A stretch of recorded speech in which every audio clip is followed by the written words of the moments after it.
2014 साली किसन शंकर शर्मा यांचे 36,000 रुपये पाळणा वर्गणी यात्रा कमिटी जमा झालेली आहे आणि या ठिकाणी सांगितलं गेलं तर त्यावेळेला 1,51,000 रुपये.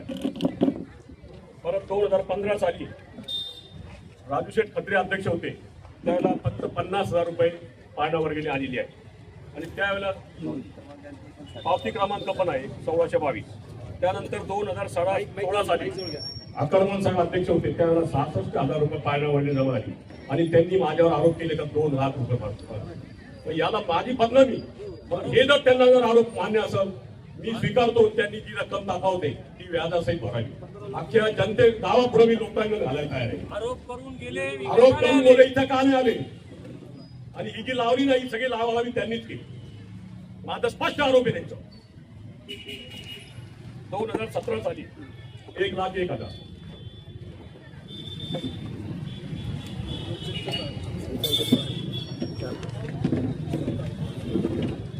2018 साली अनिल शेठ रोकडे त्यावेळेला शिवाई यात्रा कमिटीचे अध्यक्ष असताना त्यांनी स्वतःच्या हस्ताक्षर ते 1,61,000 रुपये जमा त्यांच्या स्वतःचे पाळण्यावर शर्मा पाळण्यावर. त्याच्यानंतर 2019 साली बिहारीलाल परदेशी अध्यक्ष होते त्यावेळेला 2,01,000 रुपये जमा झाले. त्यांनी सांगितलं का मला 4 लाख रुपये दिले म्हणजे का 2 लाख रुपये मी खाल्ले पण हे 2 लाखाचं त्यांनी सुद्धा भरावेच नाही पाहिजे. असा एकंदरीत म्हणजे लोकांची दिशाभूल करणारा असा आहे. आता आम्ही जर 25 वर्ष सेवा करत असेल तर आम्ही बदनामी घेऊन आम्ही आमचं घरदार घरावर तुळशीपत्र घेऊन सोडून तिथं आज ते गावाची सेवा करत आहोत. याच्यामध्ये लोकांनी का आम्हाला का पुरस्कार दिले का आज एवढ्या वर्ष सेवा करून नाही आम्ही देवीची सेवा केली आम्ही लोकांची. त्यावेळेला त्यांनी याचं स्पष्टीकरण द्यावं. बिहारी काका आता शामराव बोलले 2014 साली 36,000 दिले, 2014 ला 36 दिले तर 2011 ला शर्मा पाळणेवाल्याला 39,000 देतो. 3,000 कसं कमी दिले बघा पावती 39 बघा आपल्याकडे नाही.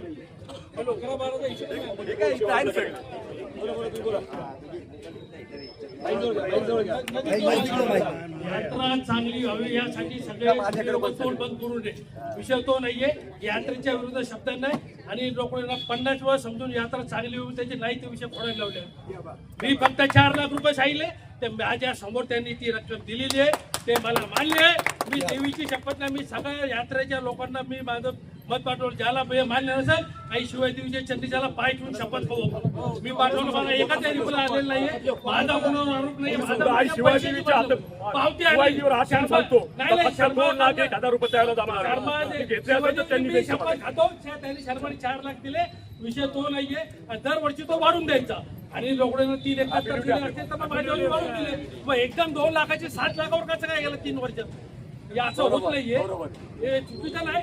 आम्हाला चुकीचं बोलायचं नाही चुकीचं करायचं नाही. आम्ही कोणाच्या विरोधात नाहीये आणि राहिला हिशोबाचा विषय हिशोब शिवाय देवीचे पैसे कोण खाणार नाही ही चर्चा व्हायची.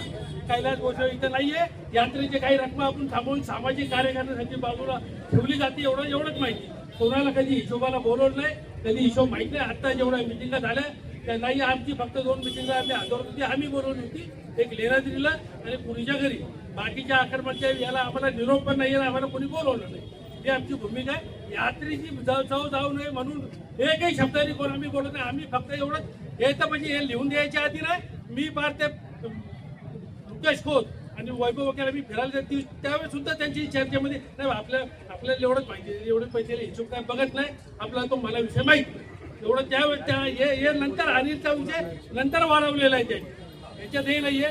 शपथ आम्ही कमीत लोकांकडे घेतो विषय यात्रेच्या हिशोबाच्या बाबतीत नाही मी रुपये हातात घेतला पैशाचा काय म्हणणं नाही. आम्ही भरायचे आम्हाला कधी हिशोबात तुम्ही कधी मिटिंग घेऊन हिशोब बोलून दाखवले काही हिशोब तुमचे आहेत. 2019ला जेव्हा हिशोब फायनल केला मुख्य सचिन गिरीला अध्यक्ष केला मला फोन आला मी 8:45 तिथं आलो म्हटलं तुझा काय हिशोब करायचा म्हटलं माझी तुम्हाला एक चुडींची माझ्या याच्या जेवढी शिल्लक आहे ती शिल्लक सगळी दाखवा.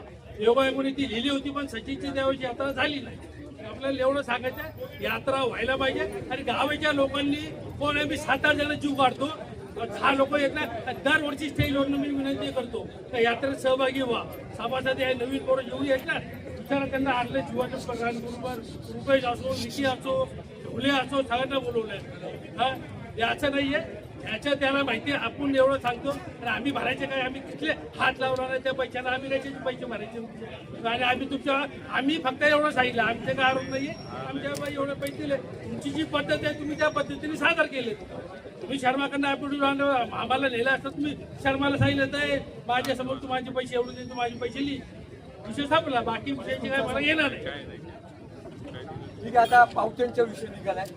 आता तुम्ही बोललोय माझ्याकडे 12 साली 39 दिले, 12 साली 39,000 दिलेले पावत्यांनी पाण्यानी. आता एक 14ला 36 सांगतात. यात्रा दरवर्षी वाढत जाते, यात्रेकरू वाढत जातात, पावतीचे वर्गणी जास्त यात्रेचे जमा होतात. तो काय 3 लाख कमी देणार नाही. दुसरं आता पावतीचा विषय निघाला. ठीक आहे, हा एकच हिशोब जे 60 लाख ते म्हणता येईल ना, या 3 पावत्यांचे जे दिलेले आहेत त्यांनी भिडून दाखव. मी माफी मागतो, गावाचं सगळं माफ करून सांगतो. या 3 याचं मला 13 लाख एकचा हिशोब द्यावा की 22 सालानंतर या पावत्या दिलेल्या आहेत त्यांच्याकडे पाणी. आणि हे आपुट्यूटे पाळण्यावाल्याचं आपुट्यूटे 13 लाख एकचा हिशोब त्यांनी त्या शिवाई पतपिढीमध्ये त्या पावत्या या साली अशा ठेवलेल्या आहेत. हा निव्वळ नफा आहे यात्रेचा, पाळण्यावाल्याचा. वर्गणी सोडून द्या, वर्गणी हा भाग नंतरचा आहे. वर्गणीतूनही जमा झालेल्या खर्चातून कधी 1 लाख राहतील, कधी 50 राहतील, कधी 75 राहतात. वर्गणी कमी जास्त होती, कधी तिची मंदी असती, कधी 10 पेठे गेलो तो 8च पेट्या केल्या. वर्गणी वेळ संपलाय, त्या 2 पेठेच्या वर्गणी राहिल्या, ती कमी जास्त होईल. पण 1000 देतं तो 500 देईल, त्याच्याशी मान्य त्याला दुमत नाही. फक्त ह्या 13 लाख एकचा हिशोब द्यावा असेल, बस संपला. ते 60 लाखाला त्यांनी जाऊन भिडावं. ते व्याज माझं दिलेली तारखेला एवढे 40 लाख 28,000 ते समाधान हॉटेलमध्ये म्हणतायत. त्याच्यानंतर 5.5-6 आतापर्यंत 7 लाख व्याज झाले. ते धरलं तर 42 लाख होत आहे. म्हणजे त्याच्या ह्याला सगळं बोलतोय. म्हणजे 13 लाख एक कुठे गेले मला, त्या 3 लाखाच्या एवढ्या ज्या आहेत 25, त्या 3 लाख एकच्या ज्या आहेत त्या ह्या 40 लाखात आहेत का त्यांनी सांगावं. त्याचं उत्तर फक्त एवढं ऍप्रोड करून दिले त्यांनी. दाखवा माझ्याकडे ऍप्रोडची सही शिक्के नाही, प्रिंट आउट आहे. जिथं त्यांनी टायपिंग केले त्याची प्रिंट आउट आहे. त्यांच्याकडे सही शिक्क्याचं नोटरीचं जे असतात तिकीट गोल सील लावतात त्यांच्याकडे आहे. त्यांनी हे 2022ला 3 लाख, 2023ला 4,70,000, 2024ला 5,31,000 आणि 2025ला 7 लाख. 2025चा आपण सिटी पाण्यावाल्याचे जमा दाखवले ते 7 लाख आहे. फक्त या 3 वर्षाचं आणि असलेली रक्कम. जसं बा आपण सकाळी दुकान उघडलं 10 रुपये आहे, 20 रुपये धंदा झाला, 30 रुपये झाले, 20 रुपये खर्च झाला, 10 रुपये शिल्लक होईल कसे होते, दुकान बंद करतो. तसं तर ती दाखव की ह्या असलेल्या 40 लाखामध्ये ही रक्कम आहे किंवा नाही. 13 लाख एकच एवढं उत्तर द्यावं समजा हिशोब. आणि दाखवा पेढ्याचे एवढ्या दाखवा, मी दाखवले एवढ्या दाखवा. त्या सालचं मग संस्थेचं पण रेकॉर्ड दाखवायला लागेल. बघा खरं सत्यता त्यातून खर्च नाही. पाळणेवालीची रक्कम आपल्या याच्यामध्ये घेऊन जी उर्वरित रक्कम आहे आपण दरवर्षी जो आपण अहवाल मानत असतो त्या अहवालामध्ये आपण कमी शिल्लक दाखवून उरलेली रकमेची आपण ठेव पावती करत असतो. आणि असेच पावत्या इथून मागच्या सुद्धा कमिटीने आमच्याकडे जेव्हा चार्ज दिला त्यावेळेला सुद्धा त्यांची रक्कम होती, त्या पावत्या होत्या आम्ही तशाच तिथं ठेवल्या. तिथं फक्त नावांचं काय हाती चालवण्याचे नाव बदलले असतील, परंतु त्या रकमेला कुठल्याही प्रकारचा हात न लावता आम्ही पुढं त्या कंटिन्यू ॲज ऑन करत गेल्या. आणि इकडच्या सुद्धा पावत्या आम्ही ॲज ऑन करत गेलो. आणि मध्यंतरी ज्यावेळेला कोरोनाचा काळ होता मला तर 2 वर्ष त्यावेळेला वर्गणी जमा झाली नाही. वर्गणी जमा झाली नाही तरी आम्ही त्यावेळेला सांगली, सातारा, कोल्हापूर या ठिकाणी पूरग्रस्त परिस्थिती ओढवल्यामुळे आपण त्यावेळेला त्यांना जीवनावश्यक वस्तूंचा त्या ठिकाणी आपल्या कमिटीचे 5-6 सदस्य स्वतः जाऊन त्या ठिकाणी तिथं गरजू लोकांना त्या ठिकाणी वाटप केलं. आणि त्यानंतर कोरोनाच्या काळामध्ये परत आपल्या जुन्नर शहरामध्ये सफाई कामगार वगैरे असतील किंवा गरजू व्यक्ती असतील यांना त्या ठिकाणी किराणा किटचं आपण वाटप केलंय. त्याचबरोबर जुन्नर शहरातील ज्यांना वैद्यकीय मदत पाहिजे असेल किंवा ज्यांची परिस्थितीच नाही असे 5-6 लोकांना आपण त्या मदत केली. त्याचप्रमाणे आपलं गावचं भूषण म्हणजे ग्रामदैवत तुळजाभवानी माता मंदिर यांना सुद्धा आपण त्यावेळेला 21,000ची त्यावेळेला आपण यात्रा कमिटीच्या वतीने देणगी दिली आहे. अशा प्रकारचं त्याचप्रमाणे जुन्नर शहरामध्ये आपले घाटकोपरचे माजी विभाग प्रमुख तथा अश्विनीताई मते जे नुकत्याच आता जुन्नर जुन्नर शहराच्या त्या तुमच्या आहेत त्या मुंबई महापालिकेमध्ये भरघोस मतांनी निवडून आल्या त्यांचं सुद्धा यात्रेला दरवर्षी सहकार्य असतं आणि त्यांच्या सहकार्याने सुद्धा आपण या ठिकाणी नेत्र शिबिर वगैरे असतील किंवा चष्मे वाटप असेल मोठमोठे कार्यक्रम त्यावेळेला आपण 2-3 वेळा त्यांच्या सहकार्याने घेतलेले आहेत. इतरही सामाजिक आपण उपक्रम या ठिकाणी घेत असतो. परंतु या ठिकाणी कमिटीने सगळे बोलवले या ठिकाणी 5-50-100 आले पण वर्गणीसाठी 4-5 जण देतात. माझी सर्वांना विनंती आहे की यात्रा फक्त आमच्या 4-5 किंवा कमिटीची नाहीये, ही आपल्या गावाची जुन्नर शहराची यात्रा आहे. तर इथून पुढे सर्वांनी एकत्र आले तर प्रत्येक मी तर म्हणतो प्रत्येक पेठेचा या ठिकाणी सदस्य असावा आणि त्या सदस्यांनी आपापल्या पेठेची जर वर्गणी त्यावेळेला 4-5 जणांचा ग्रुप करून गेली तर आपल्याला इथून पुढे सोपं जाईल.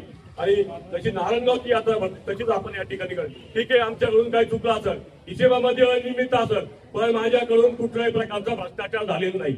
मी या ठिकाणी देवीवर हात ठेवून सांगतो तर माझं मी जर 1 रुपया खाल्ला असेल तर देवी माझं वाटोळ करेल. आणि माझी प्रगती पाहून काही लोक जळत असेल काही यांनी 2-2 लग्न केले, यांनी घर बांधलं, हे जर माझ्यावर आरोप केले असेल तर मी आरोप कधीच ऐकणार नाही. मी लहान होतो, लहानपणापासून मी कष्ट करतो, मला सामाजिक कामाची आवड आहे. मी 1994 साली प्रदेशपुरा निर्माण गणेश उत्सव मंडळाचा अध्यक्ष होतो आणि त्यावेळेला अध्यक्ष असताना मी सुद्धा त्यावेळेला बरंच भरीव असं काम केलेलं आहे. आणि यात्रा कमिटी 25 वर्ष आल्यानंतर मी गावच्या वतीने काम करत असतो. सर्वांनी माझ्यावर या ठिकाणी विश्वास टाकला आणि मी आतापर्यंत 25 वर्षांची देवीची सेवा केली आणि आपण सर्वांनी सहकार्य केलं त्याबद्दल आपल्या सर्वांचा आभार मानतो. आणि मी या ठिकाणी सांगतो काही अनेक शेतकरी जो आपला हे केलेलं 3 लाख ते 40 लाखामध्येच आहे. कुठल्याही प्रकारची रक्कम कोणाकडे शिल्लक नसती. वर्गणी झाल्यानंतर आम्ही लगेच बँकेत भरणा करत असतो, एकही रुपया कोणाकडे नसतो. अति मी या ठिकाणी सांगतो निधून कुठलाही जो कार्यक्रम आता नवीन कमिटी काय येतील त्यांनी त्याप्रमाणे ते करा. आणि जी काही शिल्लक असेल प्रत्येक बँकेमध्ये आहे, त्याच्यामध्ये जनता बँकेमध्ये आमचे 3 जणांचे सहाय्याचे अधिकारी आहे, कॅनरा बँकेमध्ये सगळ्या ठिकाणी वेगवेगळे सदस्य आहेत. त्या सगळ्यांचे एक ठिकाणी बसून आपण नॅशनल बँकेत वगैरे किंवा सर्व्हिस बँकेमध्ये आपण वर्ग करू. याला सर्व कमिटी या ठिकाणी मान्यता देत आहे. हे 13 लाख एकलं उत्तर झालेलं नाही. माझा अजूनही आरोप आहे. गावाला सांगतो अजूनही नाहीये. ठीक आहे, तुम्ही बोला ना. मी नाही बोलत आता. मला ह्या ज्या ऐका, ठीक आहे मी बोलतो ना, तुम्ही असेल तर मी बरं. हे जे आहे ना हे पावत्या ठीक आहे, हा शेवटचा ते म्हणतात ना त्यांनी दाखवा ना, मला मान्यता आहे ना. हे 13 लाख एकचा हिशोब त्यांनी दाखवा. ऍफिडेव्हिट आहे, ठीक आहे. काय अध्यक्षांनी ते नाही मग इथे यायचं. ही हिशोबाची मीटिंग आहे. हे पत्र नाही असे नाही अंबत हिशोब नाही. हा हिशोब गेली 6 महिने मी केलेले नाही हा ठीक आहे मान्य. ओके हा गावाला मान्य आहे का? 66 जसे मगाशी हे बोलले आपल्याकडे 66 नाही 67 9 लाखाचे 67 9 लाख ऍड करू. ती स्थावर जंगम आहे, चल अचल आहे, जी चल आहे ती कॅश असते. ध्यानात घ्या, जंगम स्थावराचा फरक आहे. गैरसमज नाही मला फक्त 13 लाखचा हिशोब दाखवा. ऍफिडेव्हिट दिलं एक सर्वाने पहिल्या खोट्या मी ऍफिडेव्हिट दिलं ना, माझं ऍफिडेव्हिट खोटं. यांनी 1,61,00,000 लिहिलेली आहे त्यांच्या ह्याच्यात मान्य. हे 13 लाख एक त्यांनी जमा आता त्यांनी उत्तर दिलं शामरावने. त्यांनी शामरावने उत्तर दिलं की 13 लाख 1,000 जे आहेत त्या शर्मादेव त्या फिक्स केल्या. त्यांनी त्या गावाची वर्गणी जे जनतेतून दिले त्याच पाळण्यावाल्याची वर्गणी करा आणि परत हिशोबाला बसा. बघा फरक निघतो का. ते पावती पुस्तकं सगळे हजर करायला लागतं. संस्था रजिस्टर झाल्यावर 10 वर्ष कोणचं रेकॉर्ड जपून ठेवावं लागतं. अध्यक्षाची जबाबदारी सगळ्यांची असते. ठीक आहे, त्यांनी पाळलं केले चांगलं तो नाही. फक्त मला गावाला एकच बाकीचं सोडून द्या. हे ते फक्त 13 अभिनू जास्त केले भाऊ दिले त्यांनी 13 लाख एक दिले. तुम्ही मला 5 लाख देता मी 2 लाख म्हणायचे का फक्त 2 वर्ष 4 वर्षाने. अभिनू शर्मा पाळण्यावाल्याचं असं काय करता तुम्ही गावकरी. मोठी रक्कम आहे 10 लाख, फक्त 3 लाख एव्हरेज दिसतात. फक्त 3 लाख हे जे आहे ना हे मिळायलाच पाहिजे गावाला. यात्रा होणार तो काय विषय नाहीये, त्याच्यात दुमत काय दुसऱ्या भावनेने किंवा मी आलेला असा विषय नाहीये. स्वच्छ गावात आम्ही शून्यातून निर्माण केलेले. तिथं कापलेलं कैऱ्या कापायला जायचो, शिल्पालूंची पाटाने द्राक्ष भरायला जायचो शेतीमध्ये. रस्त्यावर आम्ही घड्याळ विकली, किराणा दुकानात मी काम केलेले, पतपिढीत मी काम केलेले, फटाके विकलेले. त्याच्यातून हा निर्माण झालेला आहे होतो. 13 लाखचा हिशोब द्यावा, सगळं सोडून येईल. गावाला मान्य कोणाच्या हातात द्या, कुठे ते पैसे ठेवा, काही करा विल्हेवाट लावा. कारण त्यांनीच ऍफिडेव्हिट घेतलेले, त्यांच्याकडे ते ऍफिडेव्हिट माझ्याकडे फक्त त्याची सॉफ्ट कॉपी नाहीये, प्रिंट आउट त्याची हार्ड कॉपी म्हणजे सही शिक्क्याची असते. 13 लाखचा एकचा हिशोब द्यावा. 3 लाखाचे एफडी मला दिसतात. श्याम खोत 1 लाख, कैलास गोसावी 1 लाख, संजय ताजने 1 लाख, त्यांनी ह्या 66 लाखाला अंबर शेट्टी सांगितला, त्या 66 लाखामध्ये 1 लाख आहे का नाही, रिपीट नाही, त्यांनी रिपीट केलं हा आणि ते बोलले केलं चांगलं सामाजिक काम दिलंय. सांगली, सातारा, कोल्हापूर किराणा किट असतं, तुळजाभवानी मातेला 21,000 दिलंय, सगळं मान्य आहे. पण ते जे दिलेलं आहे त्यांनी कारण करायला उत्तर माझ्या दिले त्यांच्या बाईट इथं आहे. तर ते 10,11,000 रुपये 19ला बिहारीलाल परदेशी अध्यक्ष होते, त्यांच्या खर्चातून ते कर झालेले. जेव्हा आपण एखाद्याकडून सुमितजी 2 लाख तुमच्याकडून घेतलं तर मी माझ्या जमा व्हायला लिहितो ना, घरी गेला 2 लाख जमा, 1 लाख खर्च आणि 1 लाख कपाट नाही पाहिजे. मग मुदत किंवा कारण जर या खर्चासाठी घेतलं तर त्या तारखेच्या त्या वर्षाच्या 19च्या जमा राजावर 20 साली आपण शो करतो. 20-21ला यात्रा नाही झाली, सचिन गेले होते तेव्हा कोरोना होता. 22ला तेव्हा झाली, तेव्हा 20-21चा हिशोब हा 22 साली गेला. पण त्याच्यामध्ये तुम्ही म्हणायचं ना मुदत ठेव तारण कर्ज जमा कंसामध्ये शिवाई नागी सहकारी पतसंस्था कंस पूर्ण की हे आलेले 2 लाख 3 लाख काय असं तारण कर्ज ते नावे बाजूला जे खर्च केलेले त्याच्यासाठी हा खर्च झालेला आहे चालू. पण तो खर्च 10,11,000 बिहारीलाल परदेशी यांच्यातून खर्च झालेला आहे. तुम्हाला आवड त्याच्या माझ्याकडं चोरसपणे खायला 13 लाख एक 13 लाख एक म्हणजे 3 लाख एक. मग त्या 22, 23, 24 हे म्हणतात मान्य पूर्वी करत होते. 22ला शिल्लक नाही राहिली, 22 लाख 43 लाख हे पण आहे याच्यात 55 झालं. 3 वर्ष मिळून 95,000 शिल्लक आहे 3 वर्षाची. ती ठेव कुठे गेली आणि 13 लाख एक कुठे गेले ते दाखवा ना. मान्य